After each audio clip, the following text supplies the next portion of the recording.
Bismillahirrahmanirrahim. Assalamualaikum warahmatullahi wabarakatuh. Perkenalkan, nama saya Nurul Fakira Sultan, NIM 200301501056, kelas PJKRD.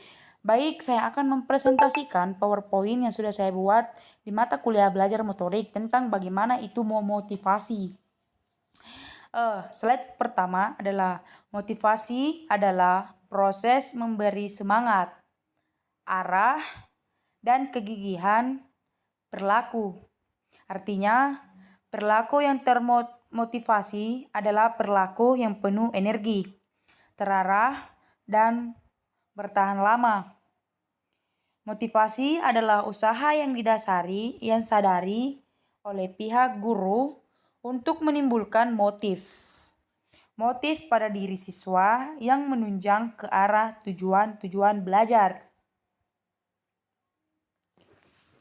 Motivasi adalah variabel penyelang yang digunakan untuk menimbulkan faktor-faktor tertentu di dalam membangkitkan, mengelola, mempertahankan, dan menyalurkan tingkah laku menuju suatu sasaran.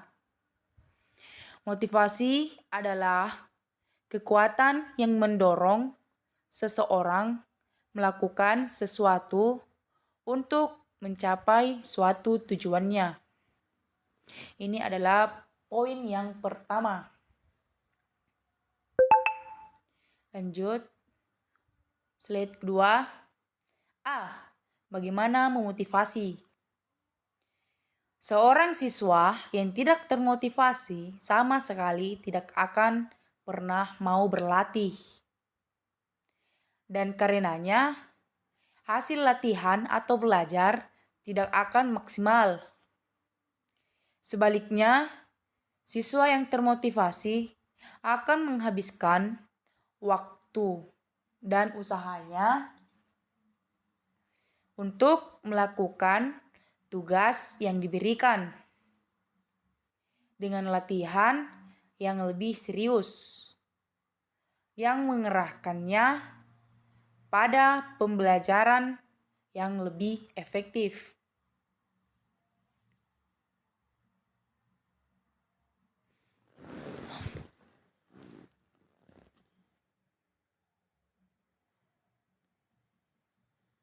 Lanjut, 1. Memperkenalkan keterampilan. Schmidt mengatakan bahwa memberikan penjelasan tentang manfaat suatu keterampilan di masa datang akan menjadikan siswa memiliki tujuan dan arah dalam belajarnya. 2. Menetapkan tujuan belajar. Schmidt mengemukakan bahwa dari penelitian Lockett and Bryan, siswa yang diminta untuk menetapkan standar dan melakukan sebaik-baiknya menunjukkan manfaat dari usahanya itu.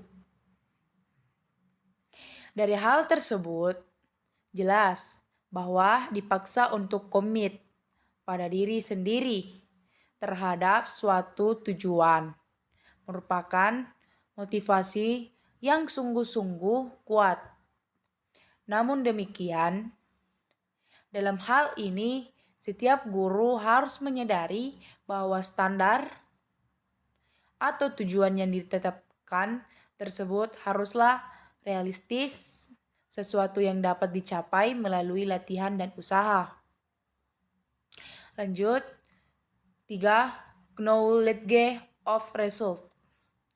Penelitian terdahulu yang telah menyumbangkan konsep bahwa latihan sendiri tidak membuat sempurna adalah penelitian tentang pembuatan garis pada orang-orang yang ditutup matanya. Ketika mereka tidak memberitahu tentang hasil dari apa yang mereka kerjakan, mereka tidak memperlihatkan kemajuan dalam latihannya. Lanjut, banyak informasi biasanya tersedia bagi pembelajar keterampilan gerak sebagai hasil dari usahanya sendiri. Keadaan tersebut telah dinamai sebagai umpan balik yang dihasilkan dari responsnya sendiri.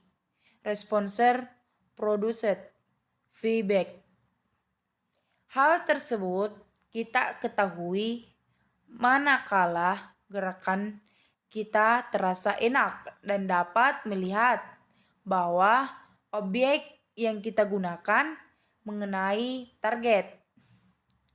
Namun demikian, dalam olahraga seperti senam atau lompat indah, informasi yang demikian itu sedikit sekali tersedia, yang karenanya diperlukan umpan balik tambahan, augmented or supplementary feedback, untuk memberikan umpan balik yang tepat. Lanjut, umpan balik biasanya dihubungkan dengan stimulasi pengaturan diri, self-regulated, melalui gerakan dan model pengontrolan job tertutup, closed loop control models. Dalam hal ini, umpan balik sensoris mengontrol perilaku dalam suatu proses yang terinternalisasi, sedangkan pH dihubungkan dengan sumber informasi yang lebih eksternal, sehingga pembelajaran dapat menggunakannya dalam usaha berikutnya dalam tugas yang bersangkutan.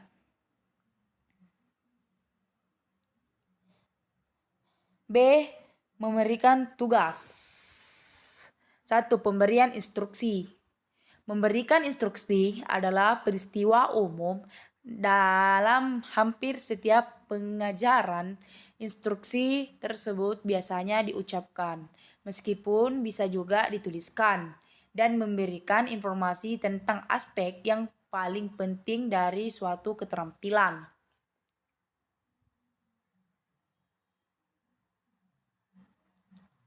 Lanjut.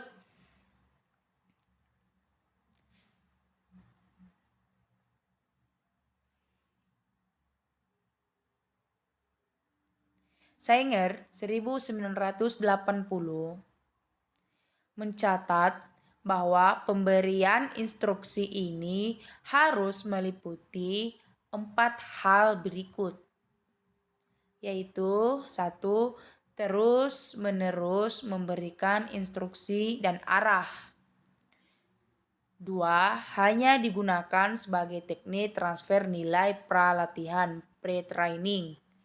3. Mendorong siswa untuk memberikan respon pada tanda-tanda khusus pada saat yang khusus. Dan yang keempat, menawarkan saran yang bersifat korektif pada penampilan yang bersangkutan. Lanjut. 2. Modeling dan demonstrasi.